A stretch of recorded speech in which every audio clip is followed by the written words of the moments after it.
All right, so this is the Zach and Noah Take on the World podcast. We are obviously rusty because we haven't recorded in like 2 months, right? It's been a little bit, life gets hectic, things happen. Yeah, the pandemic sort of set the table for us to do this, and then it gives and it takes away. It's, Yeah. In a really real sense for a lot of people, and as part of the thing I've taught this before, as part of the media, you get to see the positives, the people making the best of things, and obviously the negatives of Chatham County, where I report, has, I believe it's 24 deaths now, most of them in assisted living facilities. So it's pretty crazy. So that's continue. That's pretty crazy. But one of the things that I've written about, and I know is very personal to both Noah and myself, is mental health.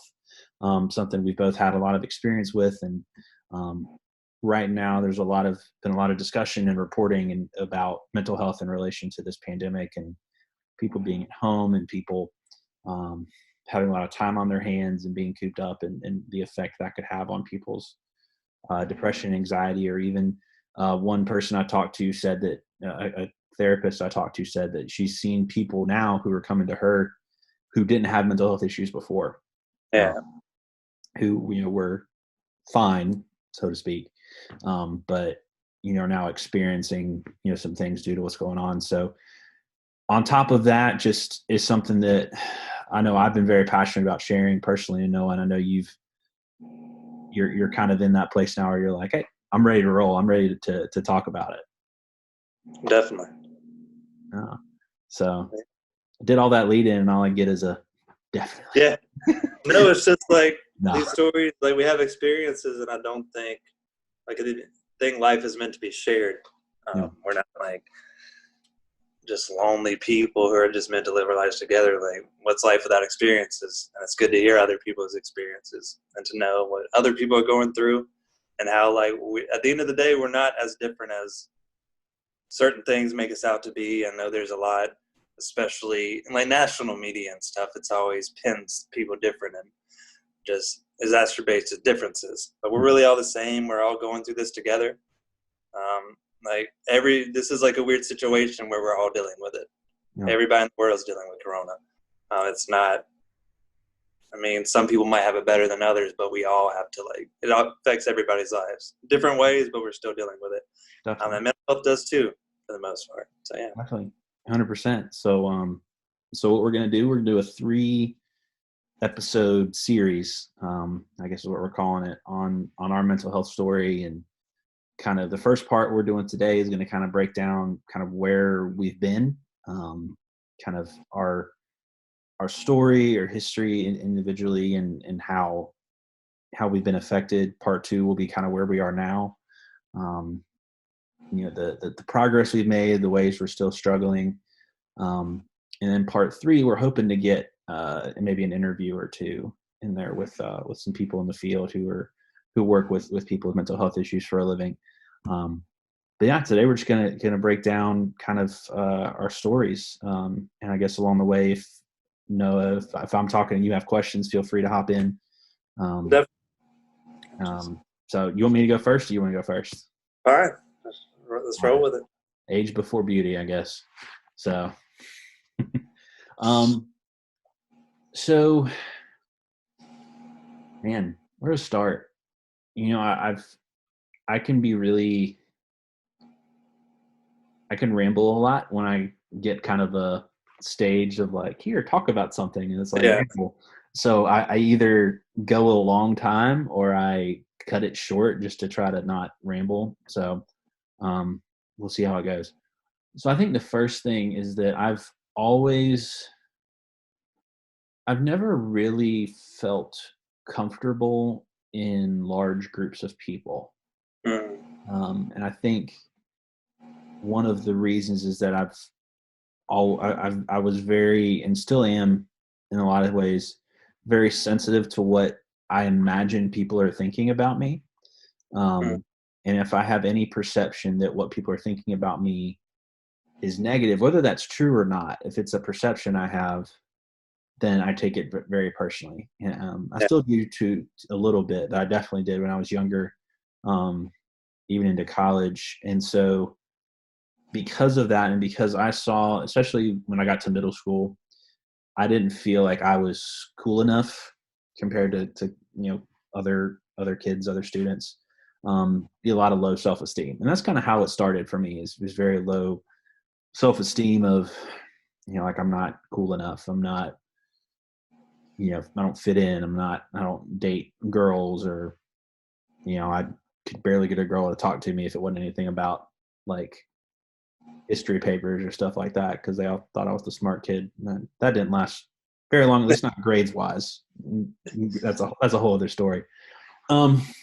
But I think that's kind of where it started, and it kind of began as, I guess, just a thought process, a thought pattern of I'm not cool enough, and then kind of transition into this kind of whole way I perceived myself and the way I perceived others perceiving me.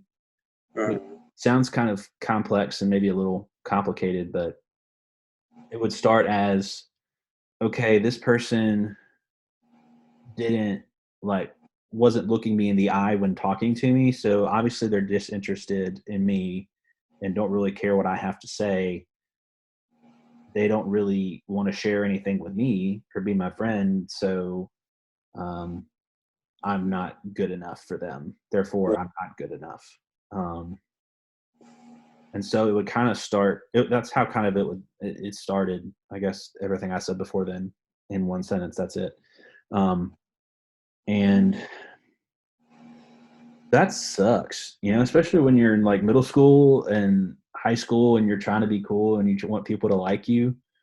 Having that approach, like the littlest thing can point you in a certain direction where it's just really hard to come back from. And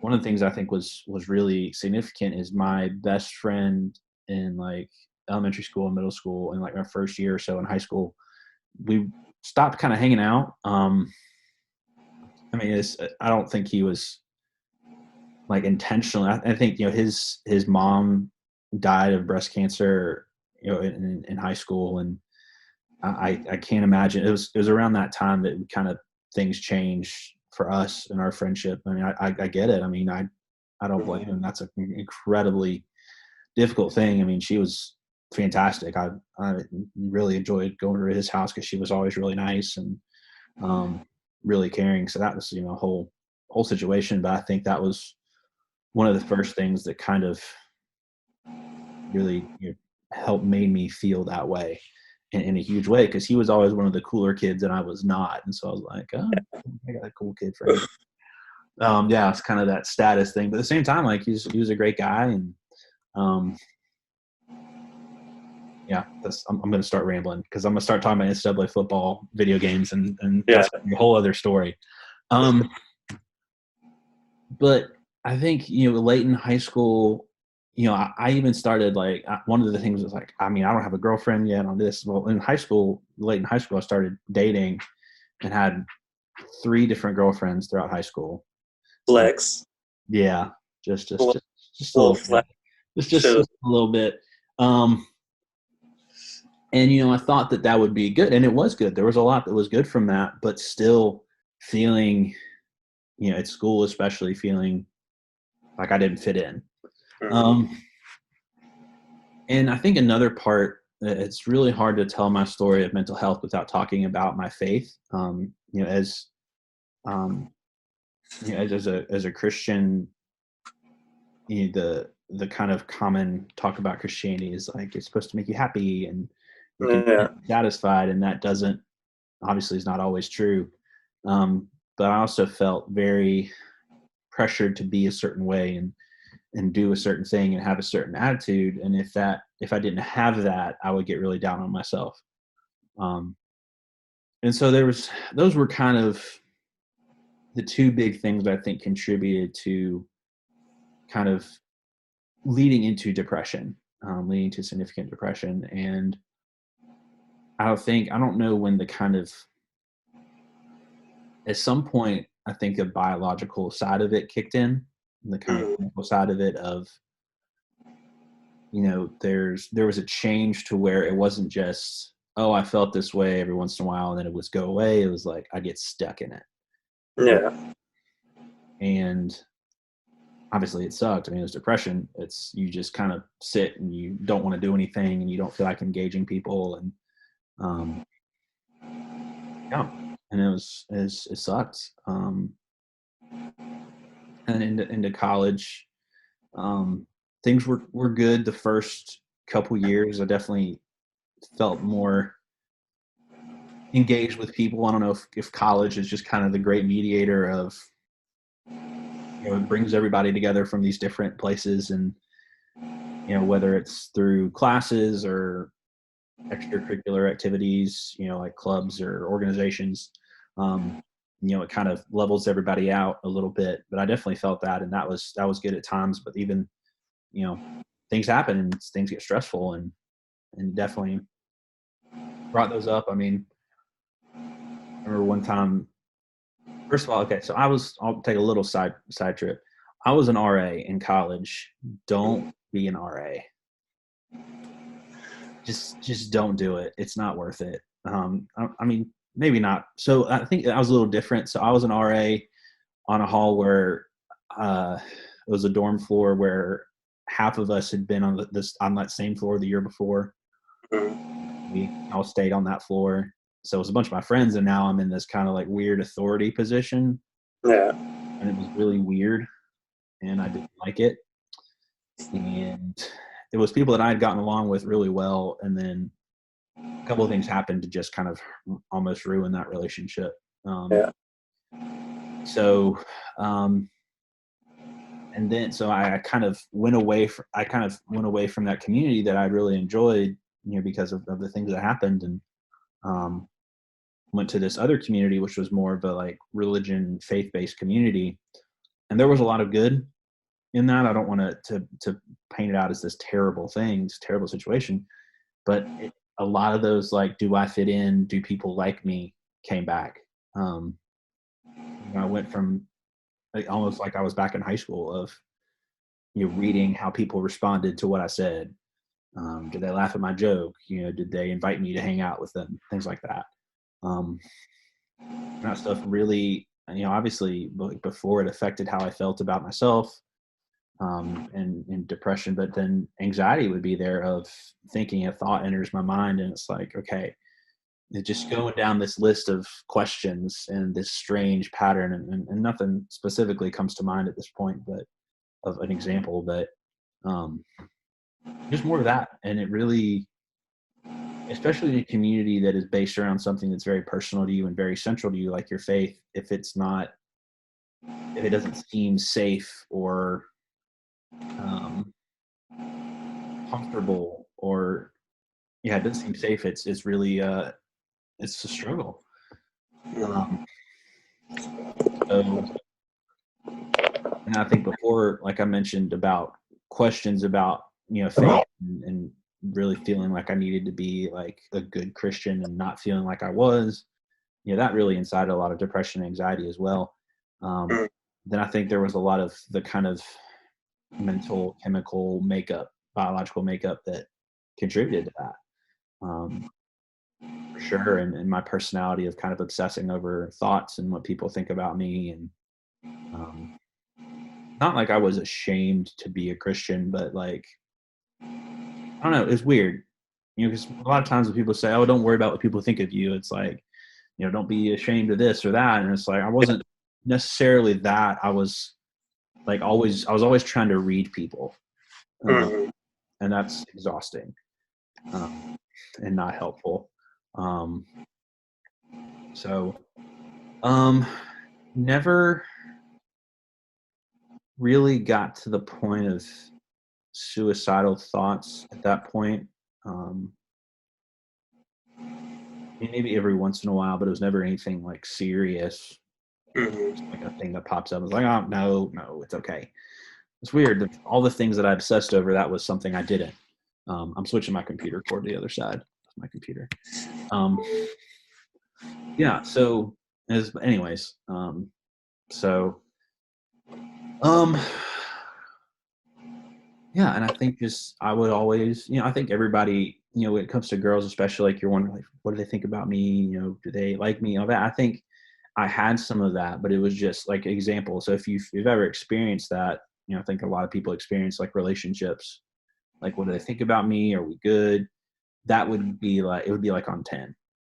That kind of feeling and anxiety would be on 10.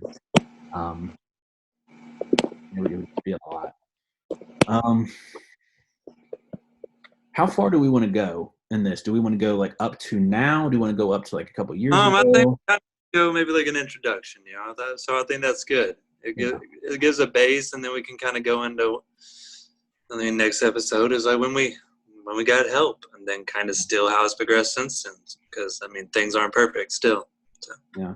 Yeah. Okay. Well, I think that'd be a good kind of stopping point to, I think, getting out of college and, starting to a lot of my anxiety especially came to a head when I was dating Sarah, who was my wife, when I was dating her for the first time, part of the story, which I guess we'll get to next episode. But yeah, and so that was after college, and obviously still dealing with a lot of the other stuff, but that came to a head. And it was about September, October of of 2014, which has been a few months out of college, when really started to explore what was actually happening to me and what was going on, and learn some things that were really helpful. And we'll save that for the next episode. Gotcha. That's wonderful. Yeah. Well, that was a good episode. Yeah, we can cut it short now. I don't need to talk about myself. Sounds great. Yeah. Well, next time we'll actually song Rex now. So, with me, I've always been a constant worrier. Been a constant linguist too. Talk well. So worrier. I'm just worried about a lot of things. When I was young, like maybe even 10 or so, I would always phrase it as like, Mom, Dad, like I have bad thoughts, like all the time. Like it was always like, somebody gonna die? It's like, what, am I gonna get sick tomorrow? Like, is my mom not gonna come home? I always had these constant worries, and I think I always felt different from everybody. And I always felt something was wrong with me. And we'll get to on the next episode kind of how we're dealing with it now, but that's still a thing that comes up. It's like mental health has always been a thing that made me feel weak. And it's like, it's not, and it's what you make of it, but I just always felt I was less than because I had these thoughts. So early on, it started as OCD. Never been diagnosed. Definitely have all the markers for it, but I couldn't have the TV at a certain volume, or I thought, oh, something would happen bad in my life the next day. I couldn't do these things, or like it would all fall apart. So that kind of led to more anxiety just about myself. Like, what is wrong with me? And I think my mental health just became something I was worried about. Like, I didn't know. I lived in a family who was we're open, but like not emotionally as much. Like, I think parents do that as a way to protect you as well. They don't always tell you what's going on in their lives. Because like you're too young, they have their own stuff to worry about. We do too. So it's like, why put that on somebody else, especially your kid? But I always felt different. I never saw like a parent cry. I never seen them worry about much or ever talk about worrying, but it was like me, I had this constant state of worry. And that's kind of what mine centers on. And a lot of it has to do with what you said too, wanting to be accepted, and wanting other people to care. But I think a lot of me is always feeling like I'm going to end up alone. I've always had a sense of loneliness, even when I had people around, even in college where I had everybody there, had a roommate. Even when I lived at home, high school, had friends, everything. There was something missing, and I just always feel like the rug could be pulled out from under me at any moment. That's kind of what my anxiety rests on. It's like whether it's a friendship that ends randomly or a relationship that you think is going well. I have all these experiences. It's like something's going to end at some point. So it's like living in fear of losing what I have now. It just kind of came to a head because, especially when you get in relationships, and I feel like that can exacerbate a lot of things. because you live with this ideology that you have friendships and everything, but you're supposed to grow up, find someone, get married. Like, that's just the process. And you see all the people having this, and then I've had great relationships. I've had bad ones too. But it's like it's just something always ends. And with me, I'm the type of person that internalizes everything, and it has to be me. So I'm the problem that happened. And I take to blaming myself. And especially growing up with mental health, thinking I was different or something was wrong with me, it was easy for those feelings that were instilled into me as a kid, and not instilled in me by anyone, just the way I wired my brain. It's like, these people aren't showing emotions, aren't worrying, so I must be the only one. So that led to, well, if this ended, it was obviously my fault because something's wrong with me. So yeah, I'm trying to think of like certain instances, like, no, that's kind of where my center's on. And just anxieties about every day. Like, I'll wake up probably 3 or 4 days a week with a racing heart, just because I don't like the unknown of the day. With me, it's all about comfortability. I don't know if you're the same way. If there's like slight changes to my schedule or something, that I have a panic attack. It's just like, I need my life where I'm comfortable. And I think that's why maybe I've strived for friendships and relationships. And that's why I worry so much about them ending. Because you get something you care about. And if you build your life on it too much and it's gone, like, what do you have left? And especially in these times, especially with Corona, like, relationships are more important than ever. Yeah. Especially if you're in the house alone, like, if you don't have people to go to or talk to, like, you can just sit with your own thoughts. And like, I've been in that position now, and it's tough. And this is like a whole other conversation, like self-worth. Like, I've always struggled with that. It's like I'm rambling more than you did, but it's like just kind of sequential. It's like, I worry about loneliness. And it was like relationships kind of were like a way to get over that. But it's like, you have to take the time for yourself. Yeah. And you have to have more in your life than just people and the things in your job. Because if you're not happy with yourself, like, everything else is fleeting. At the end of the day, all you're going to have is yourself. So I've really taken that to heart lately, but I always struggle with it. Because I would go, like, I've always hated myself, I would say. I hated the way my mind thought because I thought something was wrong with me. I'm like, why do I have to be this way? And I had self-esteem issues. Like, you wanted people to like you. Like, I had girlfriends and stuff, but still, like, I didn't. I always took things as, there people are just being with me or talking to me to be nice to me. Like, I don't really deserve this. And so I just always worry about my life, like, getting thrown for a loop. I'll do one thing at a job and think I'm going to get fired. And that goes with OCD as well. It's like a compulsion. Like, I do something and I have a compulsion to make sure things are okay and seek out affirmation. Yeah. It's not also always anxiety. It's like, I'm just compelled to do this because I know in that moment it's going to give me a sense of relief. But at the end of the day, like, I'm still going to have those thoughts. Yeah. But yeah, it's tough.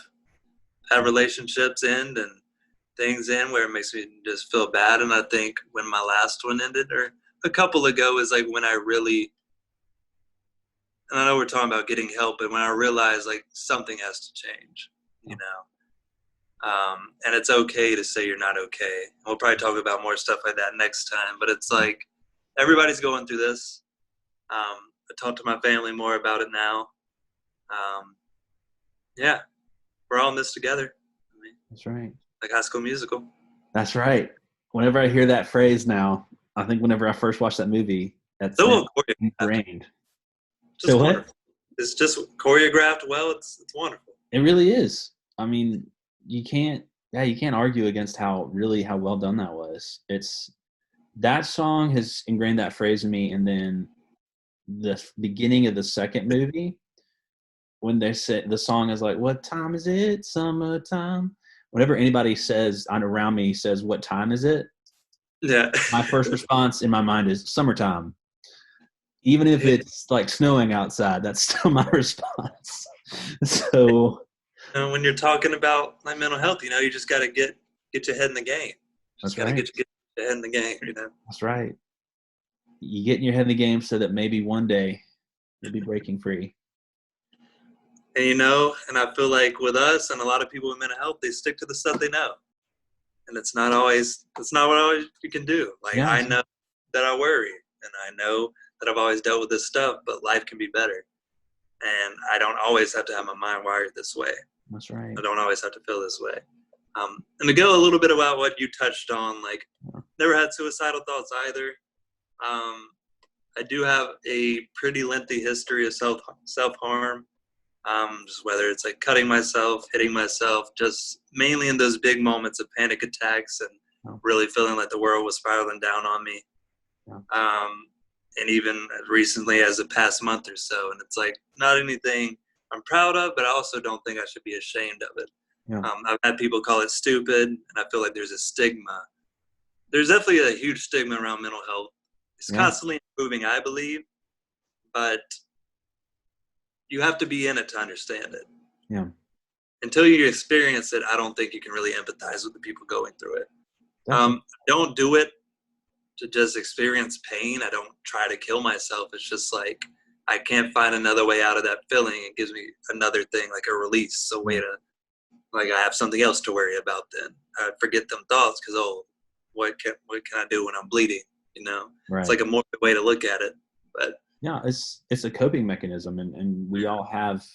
I think even people who don't necessarily have mental health issues, we all look for something we can do to cope, whether it's you know dating or alcohol, drugs, sports, just and some of those things in and of themselves can be good if they're used appropriately, um, but also some of them can be really destructive.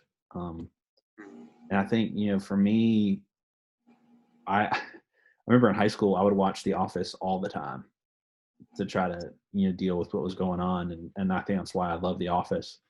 Probably one of the reasons is in high school, especially my junior year, I remember if I was feeling like I'd have a free period or a study hall or something, um, like free periods. I didn't really have study halls. The free period, like I would just go sit in my car and watch The Office, and it was great. But like I did it because I was feeling crappy. I didn't think anyone wanted me around. yeah, So it was like watching The Office. Isn't necessarily like so that was good. For me at the time, it was good to do, and obviously I still love The Office to this day. But it was in response to feeling crappy and not feeling good, and um, so I definitely relate to a lot of what you said for sure.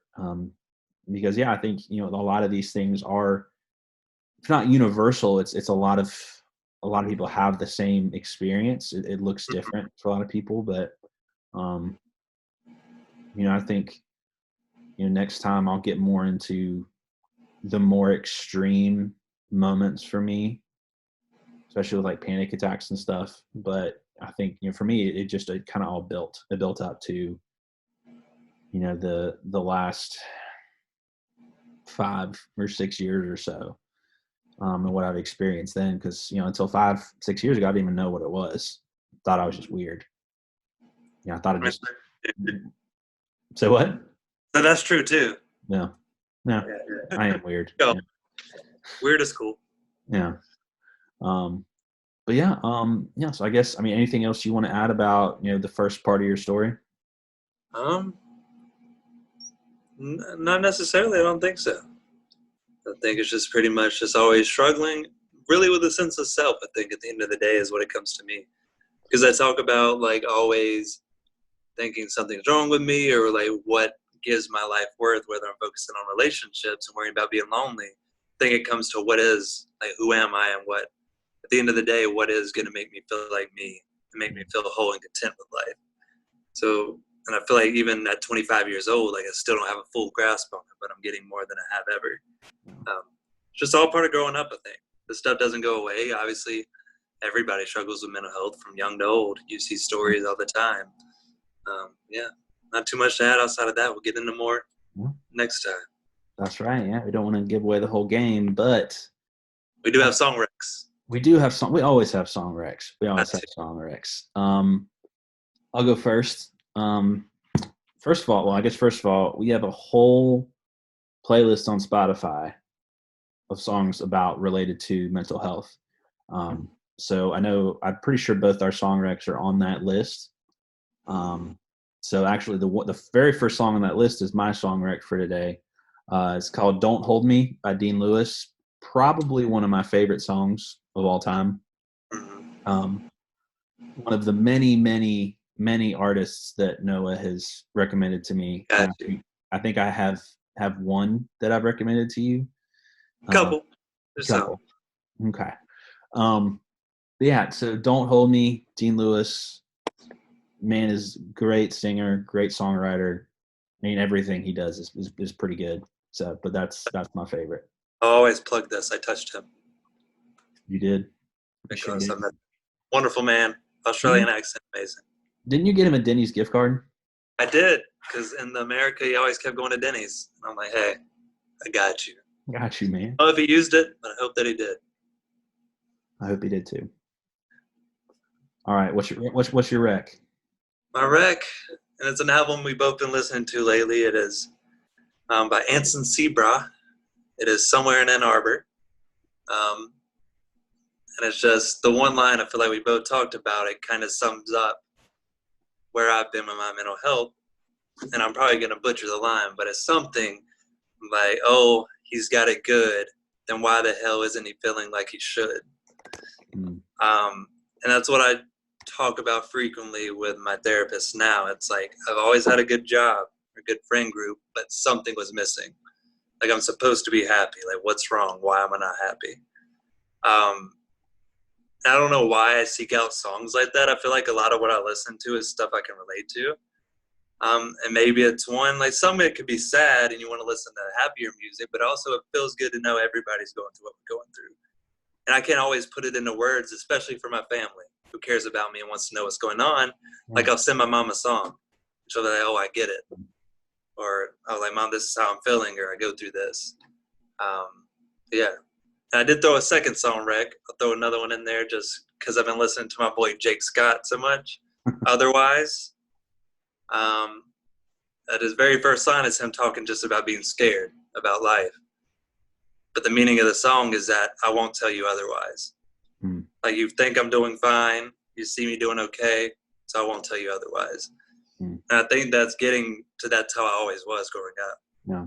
Now it's a big step for us. I know we both talk about it openly now. We made Facebook posts. We have this. But it's like you just need to talk about it. Don't ever hold it in. If that's one lasting message from this first episode, just always talk to somebody. Some people might not understand, but there's people that will.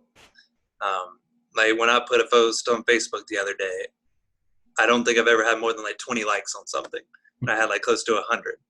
And I had people messaging me or commenting on it. It's like people know and care about you and they understand what you're going through and they're going through it too. They might not show it. It might be like the song otherwise, like they're not going to tell you, but you don't know until you talk to them. So just really speak up. Definitely. Yeah. And I think, one of the things I love about Don't Hold Me is it's a song about someone who's like, don't get too close to me because I've got a lot of crap I'm dealing with. So if like almost like save yourself. And I don't think he's saying in the song that this is the right thing to do. I think he's saying this is how I feel. Like I'm encouraging you. And I think it's it's probably in the context of like a romantic relationship, but could be any kind of friendship relationship of don't get too close, because what you'll find is you won't like it. So I think it definitely relates to that Otherwise song a lot.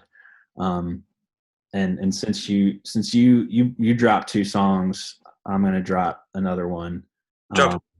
Anyway, by Noah Kahan. I've been listening to that one a lot the last few days. Another Noah Grant song, artist recommendation. Those guys stick together, man. Yeah, I get it. I don't think I know listen to any Zach artists, but yeah. But yeah, so really, really good song written as like the perspective of someone listening to someone who's struggling with something and being there and, just really, obviously it's great instrumentally and melodically and musically, but obviously also really well written, and just kind of what you would want someone to be if they're your friend and you're working through these things. And he Yeah. talks about, I think it's a girl, but he's like talking like, oh, do your laundry, like Yeah. hang out with you. It's just little things like that. That's like, if you've ever been in a bad place mentally and emotionally, like little things like that are it's really significant. So, And I think a line that really hits me in that song is, I think it's near the end. He's like, I hope I ain't the last of what the world left you. yeah. And that can be like double-sided for me, because I feel like I try to be a lot for people and put my all into people. But like, while I want to be there for you, I want so much for people. And that's kind of how I was talking about, like, there's got to be more to life. You got to have more than just yourself, but also you just can't have one person. Well, they can be there for you. And if you interpret the line a different way, like, that's just how I kind of thought, well, I want to be there for you. Like, I'm just here to support you now. Like, you have so much life. I don't want to be the only thing you have left. Yeah. Like, I can help you, but I can't be everything. I think the line he said afterwards is, I'll be the coat you'll wear in cold weather. Yeah. It's just kind of that follow up in that kind of metaphorical picture of, we can talk about these songs for a while. Again, that whole playlist, it'll be in the notes or in the description at the bottom of this. Yeah. Right now it's 40 songs, so you got 2.5 hours of stuff to listen to. A wide variety of artists as well. We've got I haven't heard that in a minute. we got some rap, some John Bellion, some Lauv, Nick Jonas, Ed Sheeran. So we're a little all over the place. I think those are mostly mine. Need to go throw Maisie on there, some more Maisie. Yeah. Or recent, could have been a wreck, but it'll be in the thing. It will. So, and we've got 2 more episodes to do Rex. So, alrighty. All right. Well, we're gonna go play some Fortnite, which we'll also talk about at some point. Chase it up. Yeah, whenever I think probably need to wait to talk about it until we actually get a W, which seems like it's coming every time. Like we're getting closer and closer, but we'll get there. All right. Yeah, this has been Zach and Noah Take on the World podcast about one thing. Everything. See ya.